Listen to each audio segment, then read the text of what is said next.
13일이죠. 김건희 씨에 대한 추미애 전 법무부 장관의 물고 늘어지기가 도를 넘어서고 있습니다. 그래도 한때 법관이었고 끝내는 일국의 장관까지 지냈다는 사람이 이 정도의 추태를 보인다는 게 놀라울 지경인데요. 대선이라는 중요한 선거를 앞두고 우리 기억 속 다양한 정치 공방이 오갔던 게 사실입니다만 대선 후보 본인도 아니고 그 배우자에게 차마 입에 담기도 어려운 의혹을 추잡한 방식으로 제기하는 게 추 전 장관이 떠올린 최선의 선거 전략이라는 것도 참으로 놀랍습니다. 추 전 장관은 조국 전 장관과 더불어 장외 이재명 선대위냐 이런 평가를 받을 정도로 최근 대선 국면에 적극적으로 나서고 있습니다. 앞서 말씀드린 것처럼 추 전 장관이 떠올린 최선의 전략은 민간인인 윤석열 후보의 배우자 김건희 씨를 공격하고 물고 늘어지는 그런 걸로 보이는데요. 지금 그 비판의 대상이 논점의 중심으로 끌고 들어오는 대상이 적절한 게 맞냐, 이게 정치 영역에서 다룰 사안이냐, 그런 논란을 차치하더라도 제기하는 의혹의 내용과 근거조차 한국의 정치 수준을 퇴보시킨다,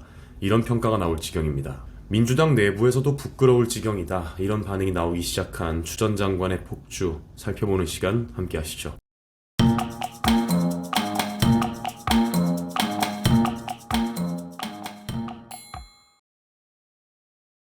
시청자 여러분께서도 추 전 장관과 윤석열 후보와의 악연 너무도 잘 아실 텐데요. 법무부 장관으로 재직하던 당시 검찰개혁이라는 미명 아래 당시 검찰총장으로 재직하던 윤석열 총장과 대립하고 위법성, 편파성으로 점철됐던 수많은 논란을 일으켰습니다. 끝내는 중앙행정기관 중 하나인 법무부를 정치화시켰다, 이런 최악의 평가를 받았죠. 법무부 장관으로서의 추미애에 대한 평가를 단적으로 보여주는 설문입니다. 추 전 장관의 주요 행적에 대해 어떻게 평가하는지 법조 기자들이 답을 한 건데요. 모든 부분에 걸쳐 압도적으로 부정적인 응답이 높게 나왔습니다. 심지어 이때 설문에 참여한 기자 중에서 내 정치 성향은 보수다, 이렇게 답한 기자들은 22%에 불과했습니다. 바꿔 말하면 78%의 기자들은 진보거나 중도라고 답을 했다는 거죠. 그 중에서도 진보 성향이라고 답한 기자가 33%니까 지지하는 가치를 막론하고 추 전 장관의 행보가 얼마나 몰상식한 취급을 받았는지 확인할 수 있죠. 그랬던 추 장관이 장관직에서 이제 물러났고 윤석열 후보도 검찰총장에서 물러나면서 정신을 차렸을까요? 절대 그렇지가 않죠. 조금이라도 기대한 제가 바보입니다. 윤 후보에 대한 무리한 공격으로 진영 논리에 빠지지 않고 조금이라도 건전한 이성을 가진 사람이라면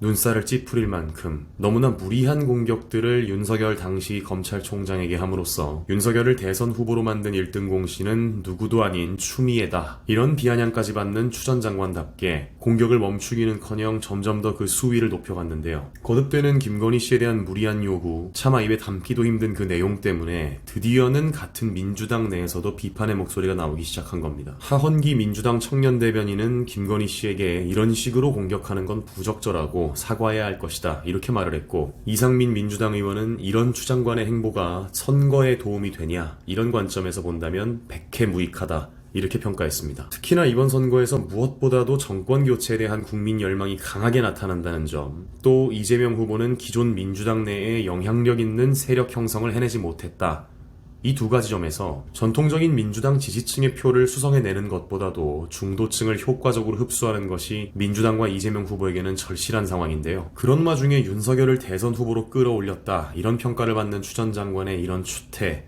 이재명 후보에게 호재일 리가 없겠죠. 보나마나 중도층들이 전부 등을 돌릴 테니까요. 이렇게 수준 낮은 논의를 대선 국면에서 논점화한다는 것 자체가 중도층 입장에서는 지난 5년간 민주당이 보여온 부정적인 행태, 더 정확히는 추 전 장관의 폭압적인 행태를 떠올릴 수밖에 없을 겁니다. 가뜩이나 형수 욕설, 전과 이력, 이렇게 개인적인 윤리적 약점을 가진 이재명 후보 입장에서는 그런 부분을 국민의힘 측에서 똑같이 대선 후보의 자격으로 제시하면서 공격하는 그런 빌미를 주는 것이기도 하죠. 이렇게 어떻게 생각을 해보더라도 이재명과 더불어민주당에게 절대 도움이 될 수 없는 행동을, 우스갯소리처럼 추미애는 사실 윤석열을 대통령을 만들고 싶어한다, 그 말이 사실인가 싶을 정도로 추 전 장관은 거듭 자충수를 두고 있죠. 심지어 거기서 멈추지 않고 지난 10일에는 조국의 강은 실체가 없다, 이런 궤변까지 서슴지 않고 냈습니다. 실체가 없다니요? 실체가 없다는 게 도대체 무슨 뜻입니까? 조국 사태 중에서 가장 큰 불공정 논란을 낳았던 자녀 조민 씨 관련된 재판만 두고 보더라도 조민 씨의 부정입학과 관련한 7개 혐의가 2심까지 전부 유죄로 판단됐는데, 법관 출신인 추 전 장관이 이런 상황에서 실체가 없다는 표현을 도대체 어떻게 쓸 수가 있는지 기가 찰 노릇입니다. 저는 정말 어떻게 이게 가능한 건지를 이해를 못하겠어요. 진영 논리에 완전히 매몰되면, 그렇게 스스로 이성을 포기를 하면,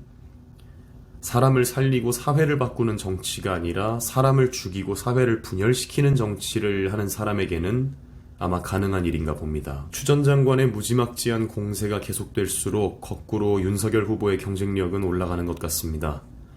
추 전 장관 말대로 권력자에게는 검증이 필요하죠. 하지만 김건희 씨는 권력자도 공권력을 행사할 사람도 아닙니다. 반대로 계속되고 있는 이 추태는 추 전 장관의 공권력에 대한 인식을 보여주는 것 같기도 합니다. 추 전 장관의 남편이나 다른 가족들은, 가까운 지인들은 법무부 장관 재직 당시에 직무에 간섭을 했던 모양이죠. 그렇지 않고서야 대선 후보의 배우자에게 공권력 운운하면서 검증을 요구할 이유가 도대체 뭐겠습니까? 말을 하면 할수록, 글을 쓰면 쓸수록 중도층을 윤석열에게 결집시켜주는 추 전 장관, 계속 말씀도 많이 하시고 글도 많이 쓰셨으면 좋겠습니다.